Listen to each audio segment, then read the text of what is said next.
falamos em respeitar o mundo de cada um, nós temos uma das que eu imagino ser maiores dificuldades do ser humano, que é nós convivermos lado a lado e respeitarmos, entendermos, aceitarmos as atitudes dos outros como sendo algo próprio daquela pessoa, como sendo algo próprio e o que é possível a aquele irmão nos dar naquele momento.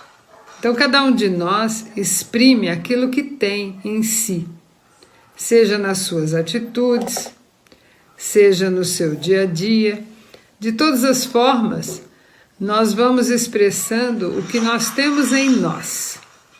Vamos expressando o nosso nível de evolução.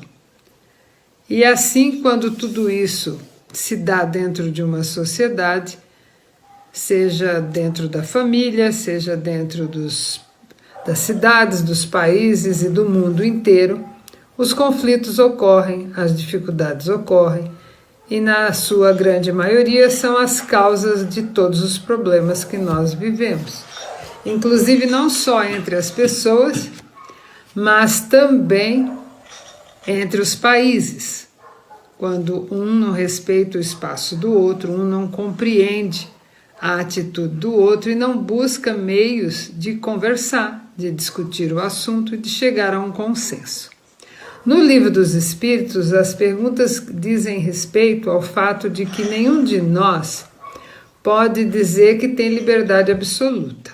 Nenhum de nós vivendo nesse mundo e tendo ao lado alguém, mesmo que estejamos num lugar muito longínquo, é raro aquele que vive só e que não depende, que não busca nada nem ninguém. Então, na medida em que temos algum tipo de relação com alguém, nós temos limites nas nossas atitudes. Não podemos ter liberdade absoluta e fazer o que queremos. Então, o Livro dos Espíritos já nos deixa claro que para respeitar o mundo de cada um, nós devemos compreender que a nossa liberdade tem limites. E é assim também que se tem toda a base do direito. O direito que rege as nossas vidas é baseado nisso. A partir do momento em que os homens se reuniram em grupos, em cidades, em comunidades, o meu direito vai até onde começa o direito do outro. Senão não é possível viver, conviver e estabelecer relações sociais razoáveis e dignas e respeitosas, né? No Evangelho fica bem claro quais são as atitudes, quais são as premissas que nós devemos ter para conseguir respeitar esse mundo de cada um. Então, muitas vezes, quando queremos interferir, muitas vezes, quando interferem em nosso mundo, vamos chamar assim, em nossas vidas, né? Às vezes é para nos poupar de algo, a intenção talvez seja essa, às vezes é para corrigir algo, mudar, muitas vezes por amor. Por exemplo, nós que somos pais e temos filhos, gostaríamos muito de poupá-los de sofrimentos, de viver inclusive por eles situações difíceis que preferiríamos que fossem situações as quais nós estivéssemos passando e não eles. Mas isso não é possível. Mesmo sendo nosso filho, ele deve viver e se desenvolver de acordo com o seu livre-arbítrio. Aí vem o livre-arbítrio que Deus nos dá, mas vem também a responsabilidade dos pais em conduzirem, educarem, mostrar o caminho. Isso não isenta nenhum familiar, pai, tio, avô, que seja, da sua responsabilidade.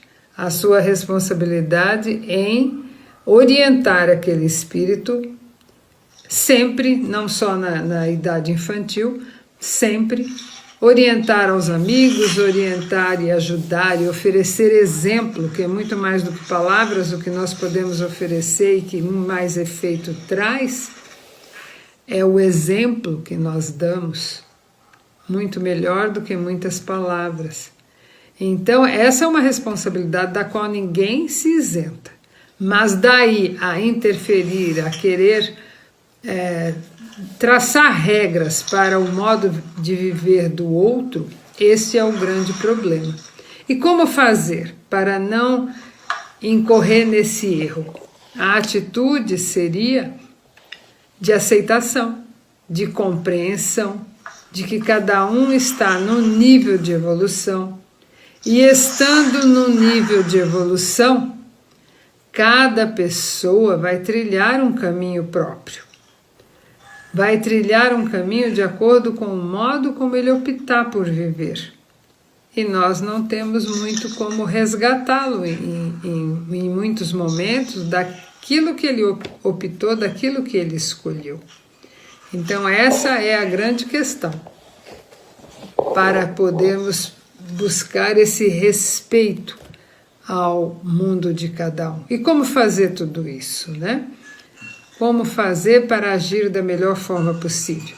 E aí o capítulo 11 ele apresenta pontos que vão nos auxiliar. O primeiro é amar ao próximo como a si mesmo.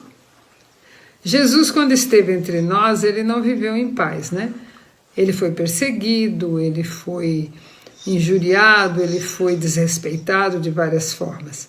E um dos momentos que Jesus foi abordado de maneira desrespeitosa, perguntaram a ele qual era o maior mandamento, para ver como ele se colocava e daí buscar meios de incriminá-lo, de criar problemas com ele.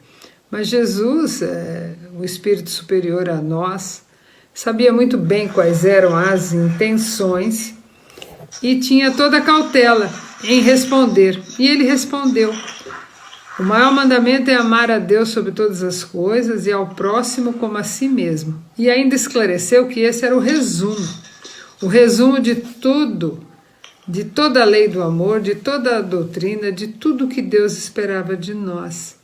E complementou num outro momento dizendo: fazei ao outro aquilo que gostaria que te fizessem.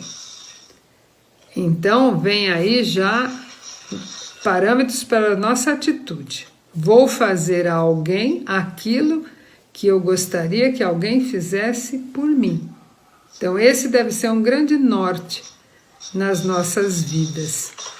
Então quando Jesus nos traz a lei do amor, nós temos depois com a doutrina espírita a outra face, né, da questão, a outra chave. Primeiro é o amor, a segunda a reencarnação, que nos ajuda a compreender que temos oportunidade, que Deus nos dá a oportunidade de nós evoluirmos quantas trilhões de vezes forem necessárias e que nós chegaremos à essência, chegaremos ao que se espera de nós em evolução e que nós temos no nosso íntimo a essência divina, a centelha do fogo sagrado que só vai evoluindo. E os frutos de tudo isso é o quê? É a humildade, é a paciência, é a resignação, é a caridade, é a abnegação, é o sacrifício, que são as virtudes do amor. Então, na medida em que nós somos leais, probos, conscienciosos, nós vamos evoluindo e vamos aprimorando esse nosso sentimento. E vamos conseguindo conviver com o outro com compreensão e com respeito ao espaço que ele optou, que ele escolheu, mas sempre auxiliando, sempre trazendo para esse irmão um exemplo, uma palavra, um apoio, para que ele possa evoluir também. E assim, fazendo desta forma, nós atendemos às necessidades dos outros como gostaríamos que as nossas fossem atendidas. E vamos encarando a família humana como uma grande família, a nossa família, a minha família. E não só aquela meia dúzia de pessoas que vêm do mesmo sangue e que são a eles que eu me dedico. Então devemos evoluir e compreender essa amplitude maior. E é isso que Jesus espera de nós. E é assim que nós podemos cumprir os ensinamentos de Deus e ir melhorando a cada dia e buscando novas possibilidades. Eu peço licença para finalizar lendo um trecho aqui desse capítulo, e ele diz o seguinte, que o amor resume toda a doutrina de Jesus, porque é o sentimento por excelência. E os sentimentos são instintos elevados à altura do progresso realizado. Então, na medida em que progredimos, os nossos sentimentos se elevam. No seu ponto de partida, somos somente sensações, somos somente instintos, mas avançando, nós vamos melhorando, nós vamos evoluindo ao ponto de conseguirmos amar a todos à nossa volta. Então, gratidão pela oportunidade de mais uma vez trazer algumas palavras e que esse sentimento de amor possa nortear a nossa vida e possa nos ajudar a nós próprios e aos nossos irmãos e no nosso trabalho, que nós temos um trabalho na seara de Jesus, que é auxiliá-lo em toda a sua obra de elevação do ser humano.